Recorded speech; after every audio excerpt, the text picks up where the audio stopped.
Magandang araw po sa ating lahat. Shout out kay Lori D. Magalpok. Yan, salamat po sa suporta mo sa Team Kalingap. Mabuhay po kayo. Yan po, paki-subscribe po mga Kalingap, mga kaibigan. Lori D. Magalpok. Ayan, suporta po natin si Ma'am Lori D. Magalpok. Napaka-solid supporter ng isang Kalingap. Subscribe po ng kanyang YouTube channel. And maraming salamat po sa inyo lahat. God bless po. Jesus loves you. Welcome back again sa ating YouTube channel. This is Lori D. Magalpok Vlogs and papunta tayo sa Londoner and Parisian. Dito tayo dadaan sa glass na to. Ganda. Ang ganda-ganda. So, ito mga ka-body loves, nandito na tayo, as I've said, nandito na tayo sa Parisian in Macau. So, another knowledge or konting knowledge para dito sa area na to na pinuntahan namin. Actually, para ditong Venetian, no, it's a hotel. It's a luxury hotel. And anong tawag dito? Integrated resort din sa Cotai Strip. Famous for its 1.5 scale replica of the Eiffel Tower. So para siyang talagang para kang nasa Paris yon. Sabi nga nila is replica. What do you mean by replica? Is parang ginaya. Yan, ginaya nila yung sa Eiffel Tower. So, nag-open daw to noong 2016 by Las Vegas Sands. So, it features roughly 3,000 Friends Team rooms. Grabe, no? 3,000 Friends Team rooms, over 170 boutiques on the Champs Elysees style shopping avenue and dining options like a La Chine, okay? So, meron tayong mga key features dito. Sabi nila, ang key features attractions, yun nga, yung Eiffel Tower. Ito yung landmark replica offers previewing on the level 7. Pwede pala umakyat doon sa level 7 and paid access to the top observation deck. So, pwede kang umakyat doon sa pinakang level 7, pero hindi na kami nakaakyat kasi nga sarado that time.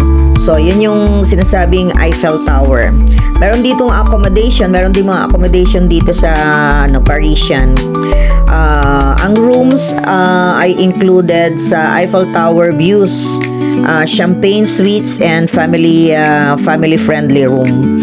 Meron ding dining. Options include French-inspired brasserie, Le Buffet, and Le Chine restaurant inside the Eiffel Tower. Ang ganda dun sana Ganda sana umakyat dun kaya lang siguro sobrang dami ng tao dahil Chinese New Year nga, baka hindi na sila makapag-accommodate, so isinerado nila. Meron din dito mga shopping areas. The shops at Parisian feature over 170 luxury and high-end brands. Talagang dahil nga Paris, 'di ba? Inspired in Paris, inspired in Eiffel, talaga namang luxury brands ang makikita natin. Meron din nakakatuwa, merong family and wellness. Bagay, pang mayaman lang 'yan.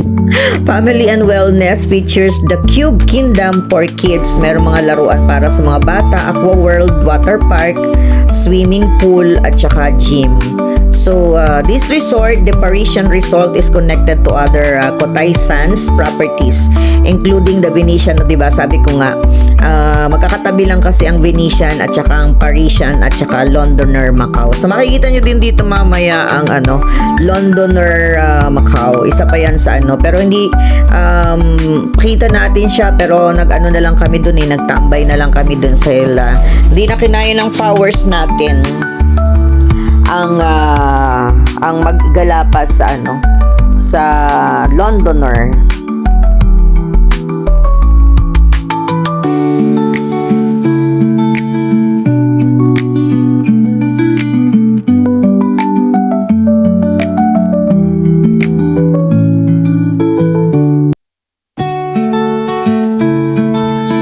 Andito na tayo sa Parisian, ang Statue of Paris. Ayan taas.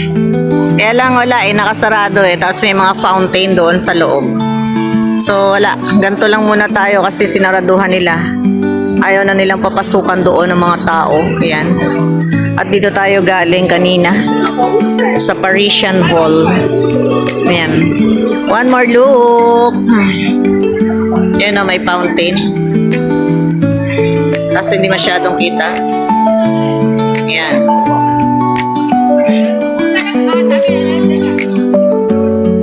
Yan o, Eiffel Tower statue dito sa Macau.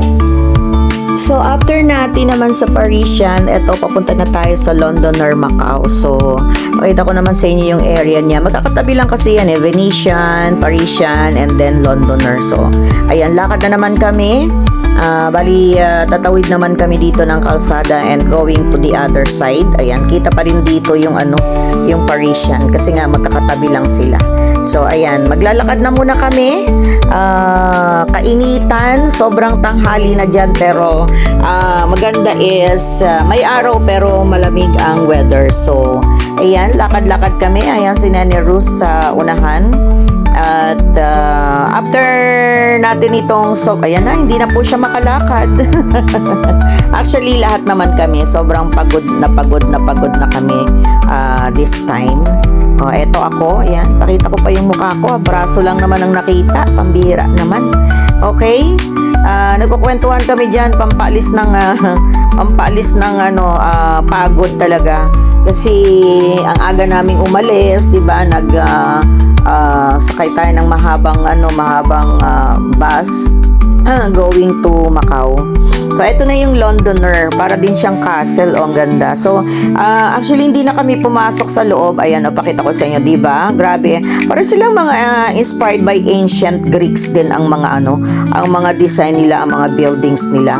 So, ang mayari sa amin dito na lang kami sa park nagpunta. So, tapat lang to ng Parisian. Ayan. Ginawa na lang namin pahingahan ito instead na i-ano pa namin yung loob ng hotel. Hindi na talaga kinaya ng mga powers namin. Grabe yung sobrang lakad dyan. Puro lakad lang ang ginawa namin. So, ayan yung building. Ayan yung pinakang hotel din kasi yan eh. So, ayan, nag-upo na lang kami dito. Wala akong masyadong video dito sa Londoner, kaya ipakita ko na lang sa inyo yung mga pagmumukha namin. Ayan o, ayan yung Londoner, yung harapan ng Londoner. Magaganda sana yung area pa dyan eh, kaya lang talagang wala na, suko na yung mga paanan namin, kaya nagpicture-picture na lang kami dyan, si Ate Sally, si Nene Ruth, and also me, diba? Mas marami kaming picture dito sa Londoner sa tapat ng Parisian, kaya in-upload ko na rin. Actually, yung isang video, mapapansin nyo, sobrang ikli nito, kaya ipinasok ko na lang yung mga picture namin. I guess, nag-video ako, pero hindi siguro naka-on. Diba, ang saya-saya. Kaya nagulat ako eh. Bali, umabot lang itong video natin ng parang 8 minutes lang. Wala pa nga yatang 8 minutes. So, I have no choice. Para naman pumasa sa criteria ni Lolo natin, nilagay ko na lang lahat ng video, ng picture namin dyan, kahit na medyo maliliit siya. Best thing is dahil gusto namin ipakita yung Eiffel Tower, kaya para kaming mga langgam dyan, pero this is just for memory, kaya upload ko rin. So ayan, mga kabady-body love, salamat sa inyong lahat. Hanggang ngayon ay patuloy pa rin kayong nanonood ng mga video ko. Although talagang alam natin yan, basta mga videos, mahina talaga yung views. But anyways, di naman tayo naghahabol na ng mga views natin, dahil nga sabi natin, this is just for memories and documentation. Documentary. May anong tawag dito sa background music ko? My Day, di ba? My Day. Kaya nga ito yung laging background ko. A Day in My Life, ayun pala yun. A Day in My Life. So, yan yung pinakang best na scenery dyan, yung Eiffel Tower. Kaya ang dami-dami namin picture dyan. Kahit pa doble-doble yan, basta may picture kami. Yun ang importante doon. So, ayan, thank you so much again, no.